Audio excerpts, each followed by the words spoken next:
Guys, you are currently watching a clip from our podcast, The Fellas. The full podcast is available exclusively on Spotify with video for free. So go ahead and follow us on Spotify. It actually helps us out more than you could imagine. One bit that I'll never forget is actually you guys closed off Regent Street. Yeah. That was a big deal. I just want everyone to know that it's not from the UK, by the way, not from the UK. Regent Street is up there with probably the most famous / busy road in London, on par with Oxford Street. Yeah. Right. It comes off of Oxford Street and goes down. How do you go about going to the London Council and say, yeah, I want to block this off so I can have about 150 supercars and a Batmobile drive down it? You just drop an email or something? How does that start? And does it cost a lot of money? Did you have to pay to do that? Yes and yes. Yeah. You have to pay a lot of money to do that. It's one of those that from the early years of the rally, like I was sort of, saying to you that first, you asked if there were any fans the first one. Well, there weren't, of course. It was sort of, that first 4 years of the rally when it set off, there were just friends and family sort of thing, 100 people watching, waving goodbye to their sort of partners going on this sort of trip. Have fun, honey. Yeah. And then... And so our production didn't need to be very big. We could literally set off wherever it was. I mean, the second rally set off from Marble Arch. Yeah. And that was probably the first one where I had to deal with London sort of city events department, the council kind of thing, to sort of, say we want to do this event, X amount of cars, but still no fans really. So it was still that sort of fairly easy to get the permission at the time. Mm-hmm. And you'd have a couple of police officers, and you'd have someone from the council there on the day the rally starts, just making sure it went ahead smoothly, and that was it. And amazingly, the culture didn't exist back then of the sort of, let's say car spotting culture that exists now. I mean, now if you had that second rally that I'm mentioning from Marble Arch was sort of a few more cars, sort of 80 cars, including, McLaren F1s and priceless kind of cars. Yeah. No kids come out to take pictures of them. There was nothing. It was just us still. That culture didn't exist at all. And anyway, so that was that one. And then the third rally we did was London to St. Petersburg in Russia and back through Scandinavia. And that was the one where we made a Jackass special, a Jackass film. Yeah. And at the time, Jackass was the most watched show in America on MTV, and MTV was the cool channel still. And, the height of its popularity. And so all the guys, Knoxville and Steve-O and Pontius and so on, they all came on this rally. And we were all friends through skateboarding. That was the other little bit of my life that I sort of didn't reference before. But I kind of grew up skateboarding. I had a lot of friends in that world. And some of them had gone on to sort of create Jackass. And so they all came on Gumball, and it was showed on TV in the States, and the first Jackass movie. And it was the highest watched show on MTV of that year. Wow. And it had the Gumball logo on screen the whole time as well. Wow. Which I'd never even asked for or whatever. It was just sort of, they just were promoting it. So they said, right, we're gonna go on this rally, and what their film crew joined them on it and just filmed them doing their rally, or how did that work? I'm sure you guys are pretty familiar with Jackass. I mean, the new movie's just come out and whatever. I need to watch it actually, but I haven't seen either yet. But back then, like I said, it was the big show. It was kind of like, I think of it now as kind of like the likes of YouTube and whatever didn't exist back then, and doing the prank stuff that's become huge now. They were the originators, innovators of that, and it was mega. And when they got sort of their deal with MTV to film their first series, in fact, MTV's legal department wouldn't sign them off on doing so many of the kind of stupid stuff that they were doing. And so we'd been, friends through skateboard kind of culture and mutual friends and whatever. So that first series, they filmed most of it in London. So I'd hung out with them for sort of, 6 months leading up to the Gumball that they did, because they were just shooting their series over here, doing stupid stuff where they were like playing, rugby against, London Irish team and whatever. Just and getting clattered. Just getting, battered and doing, all kinds of, great and weird and wonderful things.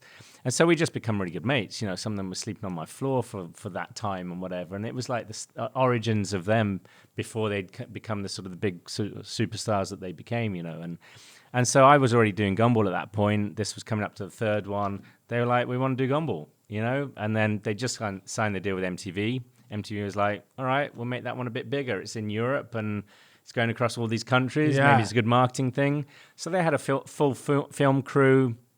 when I say that, it was only kind of probably like 3 or 4 sort of support cars, really following the one main kind of cast. What did they drive? What was their They went car? and bought a Jaguar in London the day before the rally started for about £400. Oh my God! And, So they went in a banger. So we're talking like a old XJS? old car. 80s 400, XJS. 400 quid. Yeah. And keep in mind, most of the cars that go on this are, are like, we're talking supercars at minimum. And they've rocked up in this, and I guess they've customized it in Jackass. Yeah, I mean, it was kind of like they got in, I mean, they had, the funny thing was actually even Supreme sort of sponsored them. And again, we're all sort of skateboarders really as well. So that kind of world sort of, they were in very much in, and that sort of supported them. And yeah, I mean, it was just, that car was just a bit of a horrible mess, really. But, I bet it made the journey, It was great. It was great. And watching... Did it break down by any chance at all? I mean, they got lost every day. They had fights. A bit of everything. Was it a carnage, like a series? Like, was it actually carnage, as you would expect? Yeah, but there's also long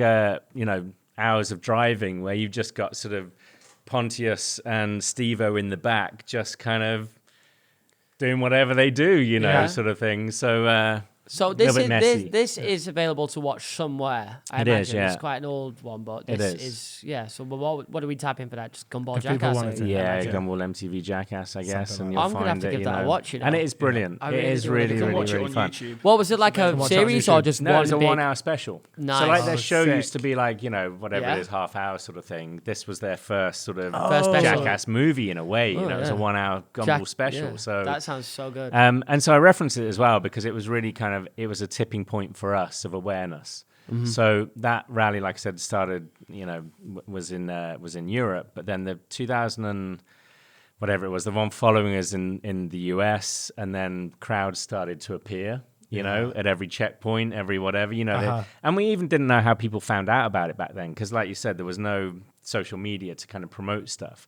And we'd probably do a bit of traditional advertising back then of the odd fly posters and billboards a little bit and radio PR stuff and whatever. But anyway, then the following year, the rally was back in Europe, but started in Paris and did Marrakesh and finished in Cannes. And then 2005, it started back in London. And we closed Lower Regent Street, which is not the bit that's sort of popular. I know the bit you're talking about, though. Sort of... off, what's it called? Pall Piccadilly. Mall. Pall Mall. Oh, okay, that sort I of know bit the of bit. it. Yeah. Anyway, same format, whatever it is now, sort of 100 cars or 120 cars or something. And we worked with the council and got their permission and whatever. And obviously the previous time we worked with them in 2000, there'd been like 100 people there. So they were pretty comfortable with us. And we were expecting, because of the sort of the Jackass awareness, and we'd had a show on BBC One then after that as well, between that first time and then. And so we knew our awareness had grown, and we were expecting sort of, I don't know, honestly, we probably thought 5,000 people might turn up for it. Yeah.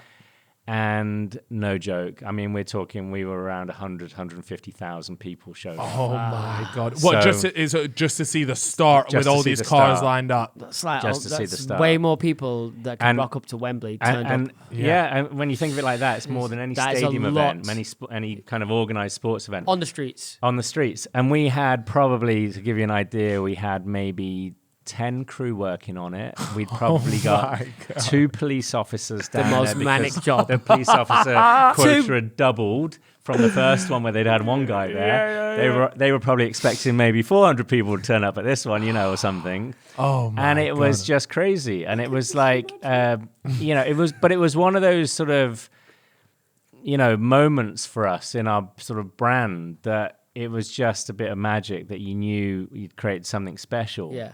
And you knew would never happen again in the same way, because then following that and bringing you up to sort of the Regent Street sort of scenario, of course, the next time we started in London after that, we probably had 2,000 stewards and marshals and probably 50 it was a police big and, thing. and all of that. And we were forced to do that. So the more popular the event became, we were just forced into kind of, bigger areas that could accommodate the fans and the show, the cars or whatever we put on. And we'd grow it. We'd start putting on music concerts. We'd have skate demos. Tony Hawk brought his vert ramp many times, and we'd just sort of grow it. So Regent Street was that place at that time that was like big enough for us. And we had a stage at one end, and I don't know, one of Capital Radio, someone was hosting a DJ set at one end and giant video screens and some, hospitality areas and all of that sort of stuff just came organically over the years, really. Yeah, of its growth.